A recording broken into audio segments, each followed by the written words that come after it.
Yeah, I'm really excited to get the opportunity to fight Alvarez again.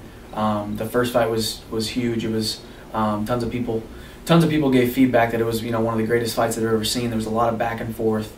The first round I came out and almost finished him, and then he almost finished me in the third, and then I ended up finishing him in the fourth. But it was a lot of back and forth the whole time. So once again, when you got two guys stepping into the cage that both have a great competitiveness about themselves, a great warrior spirit, you're in for a good fight. My goal is to go out there and finish the fight quickly, like it always is. But when you're fighting a guy as good as Alvarez, you're in for a possible war.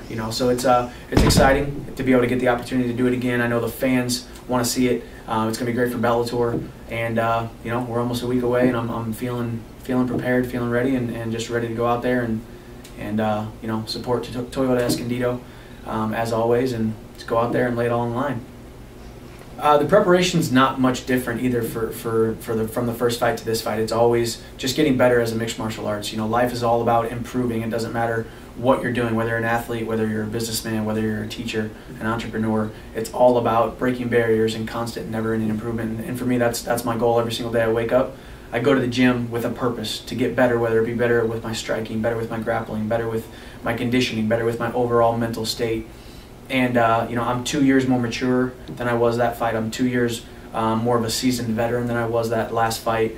And you give a guy like me who loves to work hard, who loves to work out, who loves to constantly break barriers. If you give me 2 years to improve, you give me time, you're going to see good improvements. And I'm really believing that I'm going to be a new and improved fighter when I step into that cage in a couple of days. And just excited to do it. That's what this sport's all about. Competing at the highest level and going out there and put on a great performance. It's crazy because it's 2 years later, and it is completely different circumstances. At that point in time, he was the champion. He hadn't been challenged in 5 or 6 fights. He had not actually had a real challenge, and I was the first guy that actually got into his face, put pressure on him, and put him into a fight, so to speak. And he's gone on record and say he did take me lightly. He did make mistakes, and he's not one to make a mistake more than one time. So we'll see if he's a new and improved fighter. He has had 2 knockout victories since that fight, and I've had 3 quick finishes. So we're both improved. 2 years to get better. I'm just believing that my preparation is perfect. My will and my competitiveness and my camp, my training partners, my coaches, my sponsors, everybody's behind me, and we know that we've done the right things to be able to go out there and put on a great performance. So I can't speak to where he is mentally or where he was back then, but I can guarantee I'm going to be an improved fighter.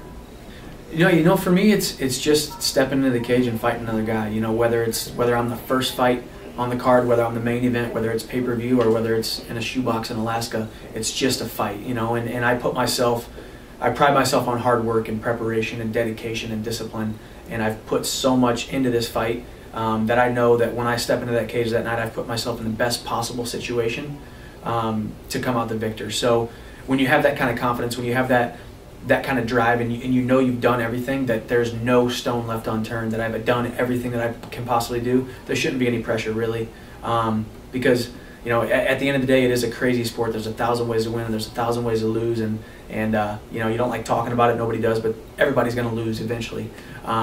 So all I know is I've put myself in the best situation possible, and I'm okay with the uncertainty that's about to happen on November 2nd. I'm okay with stepping into the cage, and anything goes and anything can happen. I just know I'm prepared. So there's no extra added pressure. It's the same thing. The announcer's going to announce him, he's going to announce me, and we're going to touch gloves and we're going to fight. And hopefully I'll be getting my arm raised at the end and wearing the Toyota Escondido logo on my shorts. It's such a blessing to be part of the Toyota Escondido Action Sports, an athlete for them. It's been such a great, you call it a sponsorship. We all get, as athletes, we get sponsored, and some sponsors you don't even say hi to, some sponsors you don't even know. But currently I've been up here for 2 hours hanging out with guys and hanging out with Damien and guys like Scott Whitehead. Just it's an awesome group family atmosphere, and that's where I thrive. That's why I moved all the way across the country to seek out great team, a great team atmosphere where people feed off of each other, where people build each other up and encourage each other, and people are people of great character, and you know, they want to see other people succeed, and that's exactly what I've found in Alliance Training Center, and that's why I moved out here, and that's what I have with this, you know, with this family here at Toyota Escondido. What Damian and Scott have done for me is amazing, and you know, I look forward to continuing this ride, and you know, we're all headed to the top together, and it's an amazing ride, and it's a huge blessing to be part of the Toyota Escondido Action Sports Division.